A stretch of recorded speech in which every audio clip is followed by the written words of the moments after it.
হাতের সঙ্গে পাও চলবে, পায়ের সঙ্গে শরীর চলবে, কোনো অসুবিধা নেই, সবাই জানেন এটা। তা সত্ত্বেও আমরা খেলা পরিচালনা করবো, 15 গেম হবে। আর 2 পয়েন্ট যদি ড্র হয়ে যায় কোনো কারণে পয়েন্টের দিক থেকে, তাহলে 2 পয়েন্টের পার্থক্য থাকবে, ঠিক আছে? জানালাম বেস্ট অফ 3 হবে, 3 গেমের ফয়সালা হবে। এটা হচ্ছে আমাদের কথা। এবং আমি অনুরোধ করবো থানার বিভিন্ন অফিসার এসেছেন, তারা এসেছেন,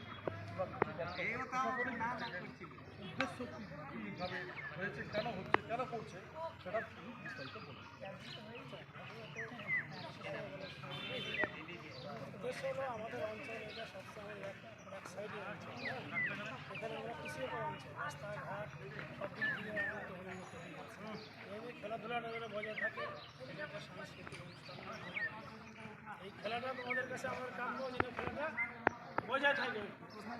আজকে যে আয়োজন ভালো হয়েছে এটা সুষ্ঠুভাবে খেলার নিয়ম মেনে খেলা করতে হবে। এই 2 দলের প্লেয়ারের মধ্যে যেন কোনো কথা না হয়, কোনো আজে বাজে ভাষা হবে না, সুষ্ঠুভাবে যেটা খেলার নিয়ম সেইভাবে খেলা পরিচালনা, এইটা আমরা প্লেয়ারদের কাছে আমরা কামনা বলবো না। অতএব এখন খেলা শুরু হবে, ঠিক আছে? এই খবরটা ফটো বেরোবে, ফটোটা নিয়ে ভায়া আইসি গাজী থানার যে ইনচার্জ স্যার আছেন, ও ভায়া আইসি হয়ে চলে যাবে এসপির কাছে। আইসি সাহেব আসবেন একটু পরে, তো আসবেন এসপি হয়ে, ওরা চলে যাবে এসপির কাছ থেকে, রাজ্যে চলে যাবে, ঠিক আছে? ঠিক আছে? আপনি একটু ঠিক আছে।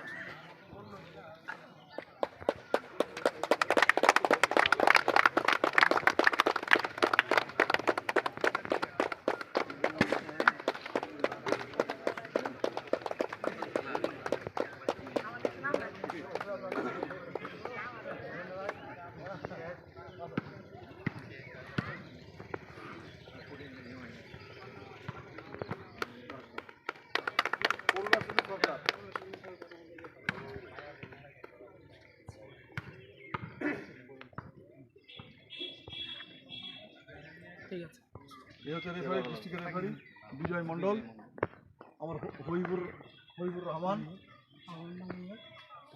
বীরেশ সরকার। আচ্ছা, ওকে বিজয়, লাগা